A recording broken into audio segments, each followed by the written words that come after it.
Hola mes Raptors, j'espère que tu vas bien. On se retrouve dans cette nouvelle vidéo.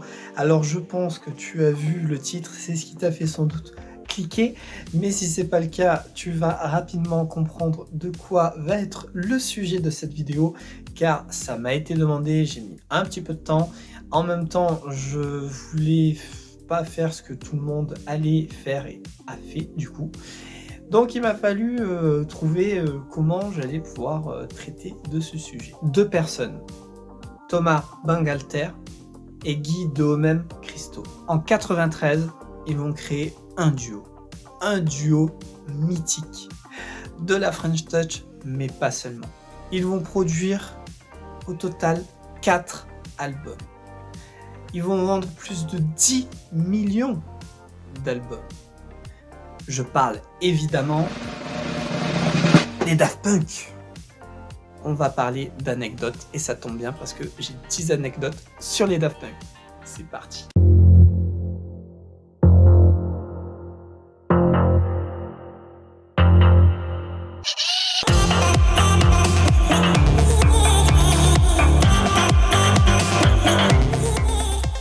On commence plutôt tranquille au niveau des anecdotes avec la première. Les Daft Punk, c'est 28 ans de carrière. Voilà. Donc tu regardes par rapport à l'âge que tu as et ça te donnera un petit peu une idée quoi. Moi par exemple, je suis plus vieux que leur carrière. Bon, d'un an, mais je suis plus vieux. Voilà, que les Daft Punk. Au niveau de la longévité de leur carrière, ce qui est une belle longévité. A few moments later. Longévité. Oula. C'est une belle longévité. Bon, c'est une belle durée de vie. Parce que sérieux, c'est quasi 3 décennies. Donc ça touche 3 générations. Bon, en vrai, ça en touche beaucoup plus et ça en touchera encore beaucoup d'autres. Mais voilà, presque 30 ans de carrière. En 2010, ils ont été faits chevaliers des lettres et des arts. Ou plutôt des arts et des lettres. Dans la catégorie musicien, producteur et scénariste. Eh ben oui, parce que ça, on y reviendra. Mais les Daft Punk touchent un petit peu à tout. Alors quand même, avoir la médaille des arts et des lettres, c'est quand même une distinction super classe, on va pas se mentir quoi. Allez, autre anecdote, Daniel Vanguard, qui est l'auteur et le producteur de 2 célèbres tubes. Et si tu les connais, j'en suis sûr. Le premier est le titre Disco pour le groupe Ottawa. Alors attends, je vais te le faire d'une autre manière. D-I-S-C-O. D-I-S-C-O. Ah, tu vois le titre, hein? Tu as vu? Belle interprétation, je sais. Le deuxième tube, c'est le titre Cuba pour le groupe les Gibson Brothers. Et c'est pareil, Cuba, si je dis Cuba, je pense que ça devrait faire le reste dans ta tête. Je peux pas mettre d'extrait, mais je mettrai des liens en description et tu pourras aller checker ça. Bref, pourquoi je te parle de cette personne? Eh ben c'est parce que il y a un lien forcément. Ça a été le conseiller des Daft Punk. Et quoi de mieux comme conseiller que d'avoir son papounet? Quoi de mieux? Et oui, parce que c'est le papa de Thomas Bangalter. Eh ouais, voilà. Alors celle-là, elle est plutôt pas mal. À Ibiza, il y a une personne qui a réussi à se faire passer pour Thomas Bangalter dans des clubs. Résultat, c'est plusieurs milliers d'euros de consommation qui n'ont pas été payés. Ah là, c'est ça de toujours avoir un casque, de pas se montrer, de pas savoir à quoi on ressemble. On peut usurper l'identité. Ah là là. Une pensée pour tous ces clubs quand même. Mais franchement, le mec, chapeau. Je sais pas si ça a été. T'imagines le gars, peut-être c'était sur un coup de tête quoi. Il s'est dit tiens, vas-y viens, je me fais passer pour lui, tu vois. Il est là, il a essayé de rentrer, on lui a dit ok vas-y. Et autant, de là il s'est dit tiens, ça a marché dans un club, je vais retenter. Putain, en vrai c'est pas con. En fait je me dis, le mec, il leur a parlé en vocodeur, ou voilà, ça devait être bizarre, quoi, tu vois. Parce que en gros, il a mis le paquet, il s'est dit, ouais, je prends un genre de casque, tout. Ou il y est allé en mode normal, oui, bonjour, c'est moi, Thomas. Voilà. Puis l'autre truc que je me dis, c'est que, je sais pas, le club, il a dû se dire, vas-y, tu peux pas nous faire un petit set ou autre, ou prendre des photos même. J'imagine que sur les réseaux, ça a dû sortir, tu vois, on a eu Thomas qui est passé par là. Et je me dis surtout si le mec il avait pris les platines, ce que ça aurait donné, quoi. Parce que en tant que DJ, je sais ce que c'est. Il y a plein de gens qui pensent savoir mixer et c'est loin d'être le cas. Alors je me dis. Allez, next, David Bowie. Je pense qu'il n'y a pas besoin de le présenter. Tu écoutes pas, mais t'as au moins entendu.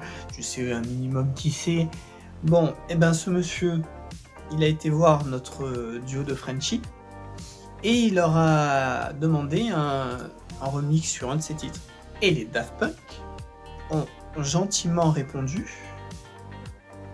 non, non mon petit David, il n'y aura pas de remix. Voilà, c'est comme ça. Suivant, Around the World.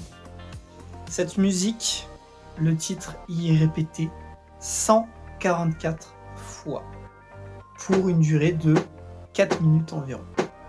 Autant dire que c'est pas mal. Et de plus, cette musique n'a été faite qu'avec 5 instruments. C'est peu. Après, on peut utiliser un même instrument et le jouer de différentes manières, lui appliquer différents effets, différents traitements, et on peut se retrouver du coup avec des sonorités totalement différentes. Voilà, c'est un titre qui a utilisé peu d'instruments, c'est ce que je veux dire, et ça a donné un titre planétaire. Venons-en à l'origine du nom des Daft Punk. Eh bien, il faut savoir que c'est dû à une critique faite par un journaliste qui s'appelait, parce qu'il est mort il y a quelques années maintenant, Dave Jennings. Et en fait, il avait critiqué un ancien projet qui s'appelait Darlene. Et il avait mis en gros en commentaire Daft Punky Trash. Ce qu'on peut en gros traduire par cette chose nulle et dégoûtante, enfin de la merde quoi. Et du coup, ils ont eu l'idée de se dire bah tiens, on va s'appeler les Daft Punk, les punks de merde. Voilà, c'est ça la traduction, on va dire que c'est ça, les punks de merde. 65 000 $. Oui. T'as très bien entendu, même si j'étais de dos. 65 000 $, c'est le coût des casques que coûterait... Attends, je l'ai fait à l'envers. C'est le coût que coûteraient les casques des Daft Punk. 65 000 $, donc en gros, ça fait 32 500 € par tête, quoi. Ce qui est plutôt pas mal, hein, 65 000 $. Bon, après, ils sont high-tech, hein. Ils peuvent diffuser des messages, j'imagine, peut-être même il y a un mini-frigo dedans, ils peuvent manger ou boire, à savoir, en tout cas, ils sont protégés pour le Covid, à mon avis. Donc, finalement, c'est peut-être eux les plus intelligents. En 2001 est sorti le deuxième album des Daft Punk, Discovery. Et pour l'occasion, il y a eu aussi un animé qui est sorti, qui s'appelle Interstellar, The Story of the Secret Star System, qui a été créé avec les Daft Punk et aussi avec, attention, le papa d'Albator, Leiji Matsumoto. Pour la réalisation de cet animé, c'est 3 ans de travail pour un budget de 4 millions de $. Donc on est à un peu plus d'1 million de $ l'année. Mais le résultat, franchement, rien à dire, hein. C'est vraiment sympathique à regarder et très original forcément. Adidas, Star Wars, Snoop Dogg, David Beckham, les Daft Punk. Sur la mythique Cantina sur la planète Tatooine. Si ça te parle absolument pas ou que tu piges absolument pas ce que je te dis, il faut que tu regardes cette vidéo. Han Solo, I'm captain of the Millennium Falcon. Bartender.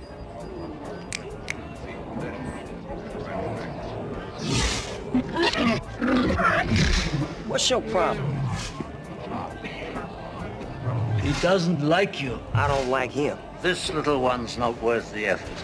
I don't like you either. Well, I don't like you either, fool.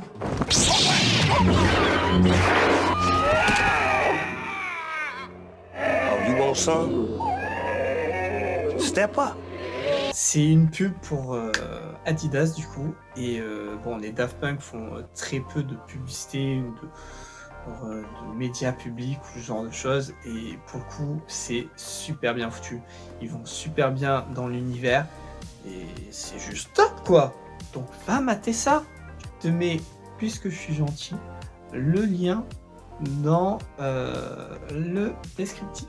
Voilà. Next, will.i.am du groupe des Black Eyed Peas, et qui a aussi une carrière solo, a samplé Around the World, donc du titre des Daft Punk, pour un de ses titres. I got it from my mama. Sauf que les petits Frenchies, ils avaient pas dit oui. Ils lui avaient dit non. Non, tu fais pas ça. will.i.am, il a dit ok, bah je le ferai quand même. Résultat, ce qui est marrant, c'est que les Daft Punk samplent à la base d'autres artistes sans qu'il y ait forcément des autorisations. Et ben pour le coup, c'est eux qui se sont fait sampler. Juste pour être clair, quand je dis sampler, c'est utiliser du coup un extrait de la musique, parce que pour moi c'est des choses qui sont claires, pour d'autres aussi, mais ça ne l'est pas forcément pour tout le monde. Donc voilà. Du coup, on peut dire que la boucle est bouclée. Pour cette anecdote, je vais te raconter une petite histoire. Voici Peter Franco. Il est très content parce qu'il vient de finir de bosser sur un gros projet. Son projet, ça a été le dernier album des Daft Punk, Random Access Memories, qui est sorti en 2013. Cet album a été réalisé à Los Angeles, en Californie, la ville de Lucifer, petit clin d'œil pour ceux qui regarderaient la série. Il a fallu 4 ans pour que cet album soit produit, et il ne manque qu'une étape. La dernière étape qui reste à faire, c'est le mastering. Et pour ça, eh bien, ça doit se passer dans un autre studio. Et c'est là où notre Peter rentre en jeu, puisqu'en fait, il va devoir partir de Los Angeles, en Californie, et aller dans le Maine, à Portland. Alors, si tu vois pas vraiment où ça se trouve géographiquement, parce que bon, tu vis sans doute pas aux States, en tout cas moi c'est pas le cas, c'est-à-dire que c'est totalement à l'opposé. Si tu regardes la carte, on peut voir que Los Angeles se trouve à gauche et Portland se trouve tout à droite. C'est totalement un trajet à l'horizontale, et en fait il traverse d'un bout à l'autre les États-Unis. Du coup, pour la petite histoire, notre Peter Franco, va partir de Los Angeles pour aller à Portland. Il va faire tout ce trajet en voiture. Il y en a pour 4960 km, soit 46 heures de route. À titre d'exemple, Avignon-Beyrouth, il y en a pour 42 heures de route. Ou si tu préfères, 3979 km. Ou encore Avignon-Moscou en Russie, il y en a pour 33 heures de route. C'est 3188 km de route à faire. Bref, tu l'auras compris, j'ai cherché à voir du côté de chez nous en Europe, enfin en tout cas de chez moi, parce que je dis chez nous, mais toi, tu peux être un peu partout dans le monde. D'ailleurs, dis-moi en commentaire d'où tu regardes cette vidéo, d'où tu viens. Pour revenir à notre petit Peter, il prend la route, il va tailler tout droit jusqu'à Portland dans le Maine. Il va passer d'ailleurs plusieurs états. J'ai oublié un petit détail, c'est que Peter a l'unique exemplaire de l'album avec lui. Holy motherfucking shirtballs. Oui, la dose de stress supplémentaire. C'est-à-dire que si il venait à le perdre ou à ce que ça soit volé, eh ben ça serait pire que catastrophique. Mais ne t'en fais pas mon petit Peter, puisque comme on le sait tous, tu vas réussir cette aventure, puisque l'album sortira et sera un grand succès. Mais voilà cette aventure que notre Peter Franco a dû vivre. Anecdote suivante, s'il vous plaît. En 2010, Disney sort le film Tron, l'héritage. Et les Daft Punk se sont attaqués à la bande-son. Et ouais, et on peut même les voir dans le film. Franchement, ils sont partout, les Daft Punk. Ils touchent à la musique, sont aussi en train de se faire filmer dans le film. Classe, non ? En 2017, pour le 14 juillet, la fanfare interarmée française, Cocorico, joue un medley des titres des Daft Punk. Que veux-tu ? Franchement, c'est... Ok, bon, ils sont déjà médaillés des arts et des lettres et de ça, mais... Oh. Classe, non ? Présente. Voilà pour les anecdotes. Pour finir, ce que je pense un petit peu du coup des Daft Punk, de leur fin de carrière et tout ça, je trouve que c'est un super duo. Ils ont ouvert plein de portes à plein d'autres producteurs français, mais pas seulement, aux DJ aussi, à la musique électronique, mais pas seulement, puisque il y a beaucoup de funk mélangé dans leur musique. L'histoire du sampling aussi a énormément évolué avec eux. Donc un grand merci à eux pour leur fin de carrière. Certains disent qu'ils reviendront, certains...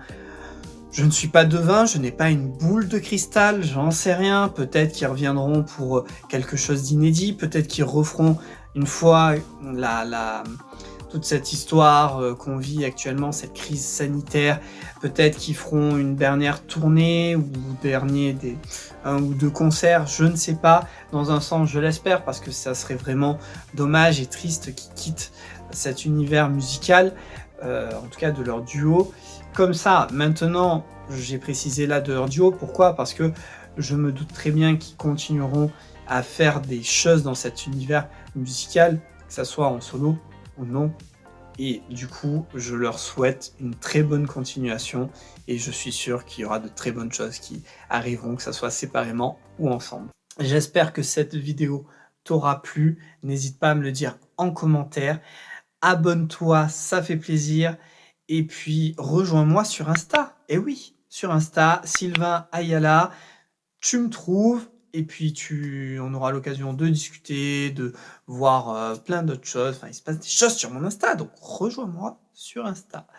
En attendant, je te dis à la prochaine. Et en attendant, sois créatif.